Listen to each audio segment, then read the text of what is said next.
The Riverside Country Club's main ballroom sparkled with 30 years of memories captured in photo displays and elegant floral arrangements. Crystal chandeliers cast warm light over round tables draped in ivory linens, where 60 guests had gathered to celebrate Mom and Dad's pearl anniversary. The evening represented everything my parents valued: tradition, family achievement, and the kind of milestone celebration that reflected a life well lived. I stood near the champagne fountain at 7:15 p.m., watching Dad work the room with practiced ease. At 58, he still commanded attention when he entered a space, still had that engineering project manager's way of making everyone feel included in something important.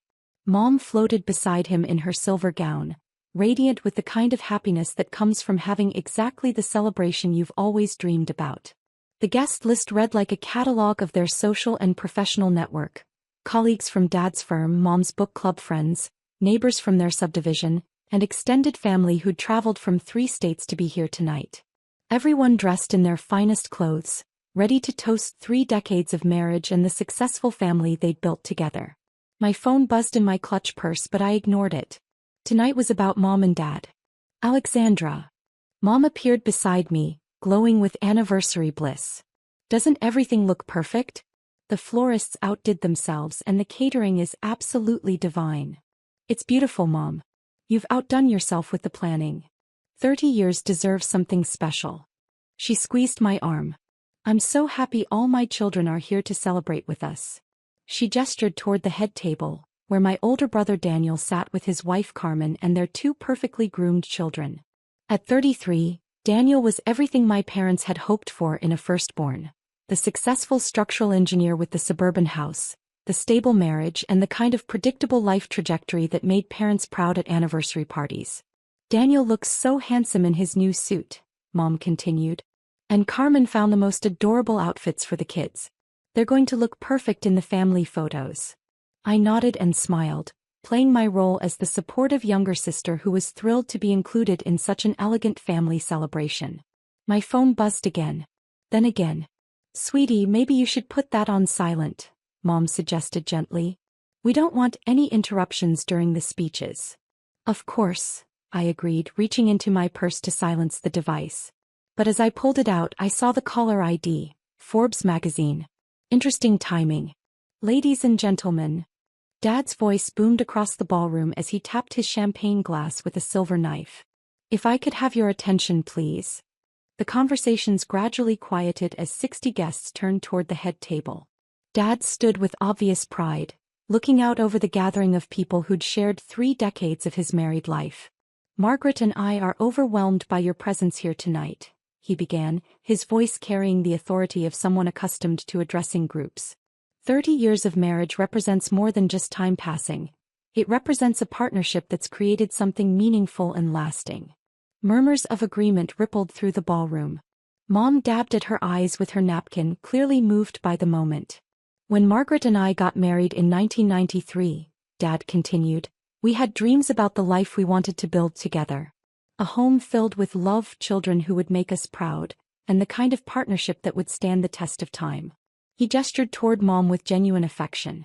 I can say with complete confidence that our dreams came true beyond anything we could have imagined. More applause. I found myself genuinely touched by the obvious love between my parents, even as my phone continued buzzing insistently in my purse. Margaret has been the perfect wife, the perfect mother, and the perfect partner in building the life we share today. She supported every challenge, celebrated every success, and turned our house into a home that's always been the center of our world. Dad's voice grew stronger as he warmed to his theme. But perhaps our greatest achievement hasn't been our marriage itself, but what that marriage produced, the next generation. He turned toward Daniel with unmistakable pride. Our son Daniel has exceeded every expectation we had as parents. A respected engineer, a devoted husband, a loving father to our grandchildren. He's built exactly the kind of life we hoped for when we first held him as a baby. Daniel stood briefly to acknowledge the applause, clearly enjoying his moment in the spotlight. Carmen beamed beside him, and their children waved to the crowd with rehearsed charm. When people ask Margaret and me about our proudest accomplishment, Dad continued, we don't hesitate to answer. We have one successful child who represents everything we tried to teach about hard work, responsibility, and building something meaningful with your life. The phrase hit the room with the weight of absolute conviction. One successful child. The implication hung in the air like expensive perfume, present, unmistakable and defining. I stood near the champagne fountain, smiling politely while my father publicly declared that my brother was their sole successful offspring. It wasn't malicious or intentionally cruel. It was simply Dad's honest assessment of how his children had turned out. Daniel had followed the prescribed path. College, engineering degree, corporate job, marriage, house, children, steady career advancement. The kind of traditional success that made sense to parents who'd built their own lives around conventional milestones and recognizable achievements. My phone buzzed again, more insistently this time. I glanced at the screen. Forbes magazine, third attempt. Daniel represents the best of what Margaret and I tried to instill in our children, Dad was saying. The importance of education, the value of hard work, the significance of building something stable and lasting. He raised his champagne glass toward my brother. To our son who's made us proud every single day, and who continues to be living proof that good parenting produces good results. The toast was echoed throughout the ballroom with genuine warmth. Daniel stood again to acknowledge the honor, clearly moved by his father's public praise. That's when my phone rang. Not buzzed. Rang. Loudly enough that several people at nearby tables turned to look at me with mild disapproval. "I'm so sorry," I whispered, fumbling to silence it.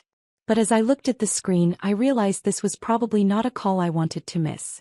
Forbes magazine doesn't typically call people repeatedly on Thursday evenings unless something significant was happening. I slipped quietly toward the ballroom side entrance, intending to step into the hallway and quickly handle whatever this was about. "Alexandra." Dad's voice carried across the room. "Everything all right?" 60 pairs of eyes turned toward me.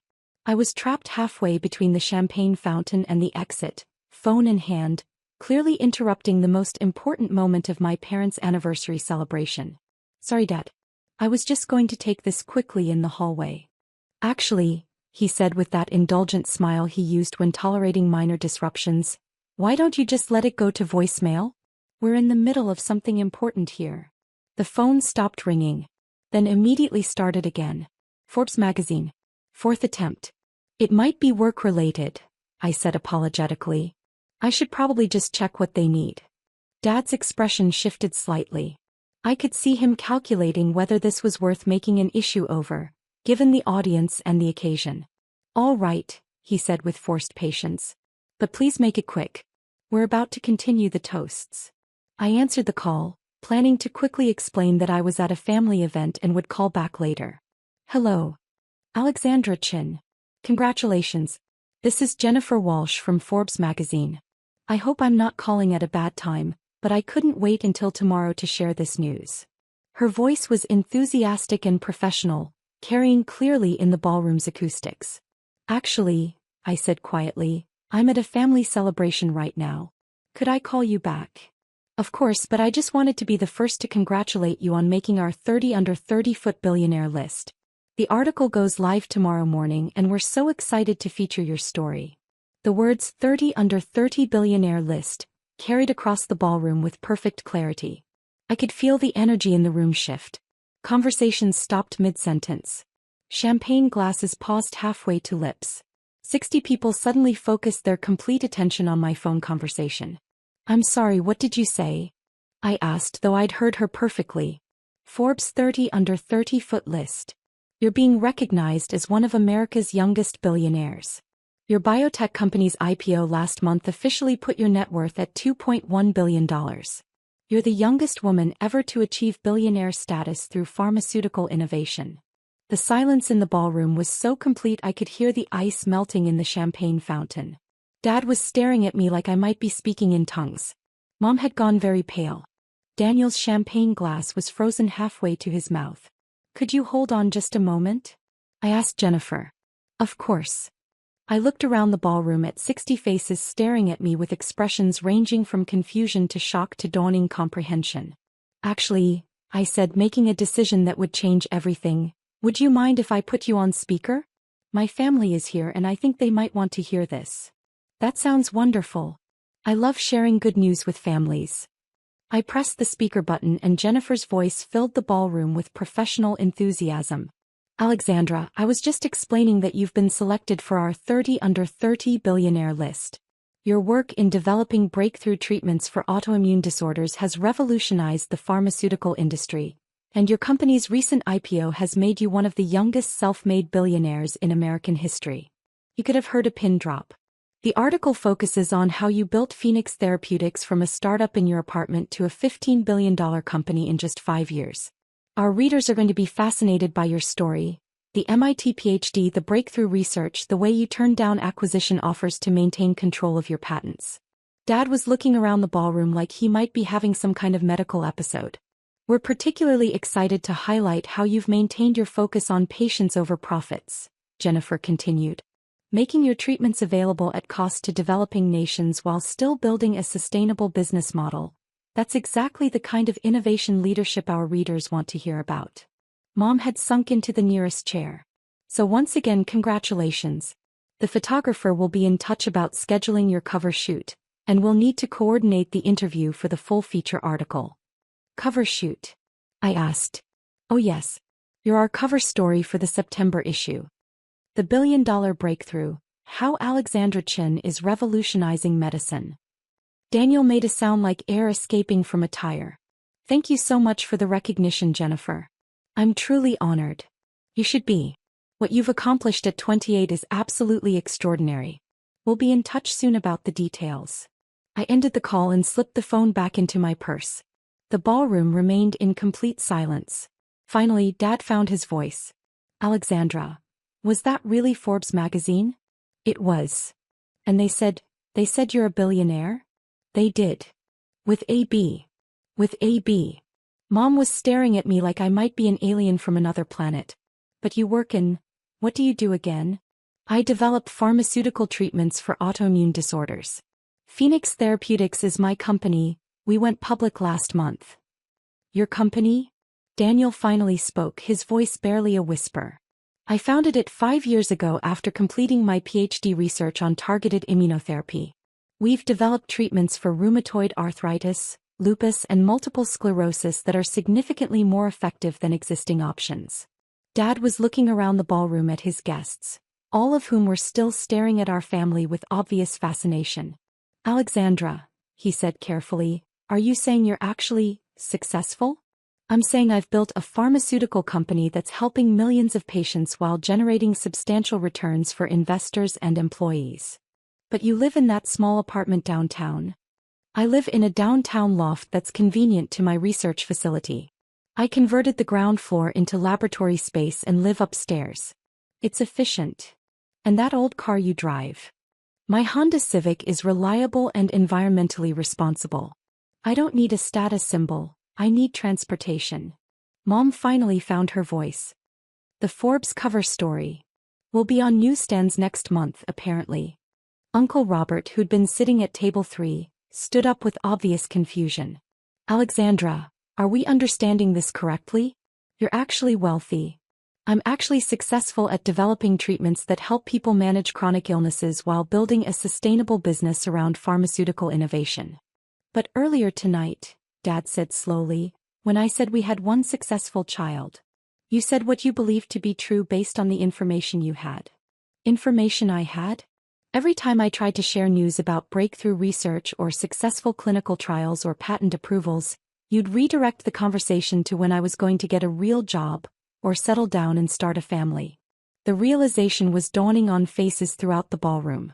You tried to tell us about this? Mom asked. Remember Christmas when I mentioned the Phase 3 trial results? You told me to stop talking about work and focus on meeting someone nice. I thought you were talking about some laboratory experiment. I was talking about clinical trials that proved our lupus treatment was 40% more effective than the current standard of care. Those results led directly to our IPO. Daniel was staring at me with growing comprehension. All those times you mentioned research projects. I was talking about developing treatments that are currently helping 800,000 patients worldwide manage conditions that were previously debilitating. Dad slumped in his chair. We've been completely blind to your success. You've been looking for success that matched your expectations instead of seeing the success that was actually happening. I pulled an envelope from my purse and walked to the head table. Mom, Dad, I have something for you. Dad opened the envelope with shaking hands and stared at the contents. What is this? He asked. It's ownership papers for the lake house in New Hampshire. The one you've been dreaming about since I was in high school. Fully renovated, fully furnished, and legally transferred to both of you. Mom looked at the property deed through tears. Alexandra, this must have cost millions. It doesn't matter what it cost. What matters is that you have a place where you can be happy together. But after what I said tonight, declaring that Daniel was our only successful child. Dad, you said what you genuinely believed based on how you define success. I don't love you conditionally based on whether you understand my career achievements. I looked around the ballroom at 60 guests who were all staring at our family with obvious fascination. Besides, I continued, you were right about one thing tonight. You do have one successful child. Daniel looked up hopefully. You have two successful children, I corrected with a smile. Daniel's built exactly the kind of life that makes parents proud, stable, loving, traditional, and meaningful. My success looks different, but it's no more or less valuable than his. Dad stood up and walked around the table to hug me. I'm proud of you, Alexandra. Not because of the money or the recognition, but because you've spent 5 years developing treatments that help people while we were completely oblivious to your achievements. Thank you, Dad. Can we start over? Can you forgive parents who were so focused on conventional success that they missed the extraordinary success happening right in front of them? There's nothing to forgive. There's just moving forward with better understanding. Mom joined our hug, tears streaming down her face. My daughter is going to be on the cover of Forbes magazine. Your daughter has been trying to share her professional excitement with you for 5 years, I corrected gently. The magazine recognition is just external validation of work that's been meaningful all along. Daniel approached us with obvious emotion.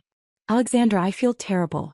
All those family dinners where Dad compared us, all those times I felt superior because I had the traditional career path. Daniel, you built something beautiful. A marriage, a family, a career that serves people and provides stability. That's genuinely successful, and I'm proud to be your sister. Even after Dad spent tonight declaring that I was the only successful child? Especially after that. Because now we get to celebrate both of our achievements instead of competing for parental approval.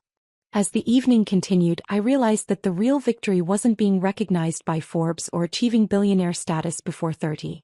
It was finally having the chance to share my actual life with parents and family who could see me clearly.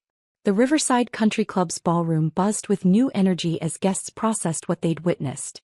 My parents' 30th anniversary had become the night their younger daughter was revealed to be one of the youngest billionaires in America.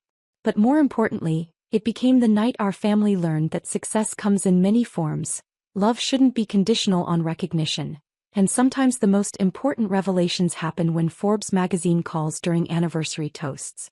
Later that night, as I drove home in my reliable Honda Civic to my downtown loft where I'd conduct research that would help thousands of patients tomorrow, I reflected on how dramatically the evening had changed. I owned a pharmaceutical company worth billions, employed 1,200 people, and had developed treatments that improved lives worldwide. But the most valuable thing I owned wasn't visible on any balance sheet. It was a family relationship rebuilt on truth instead of assumptions, worth more than any Forbes recognition could ever be.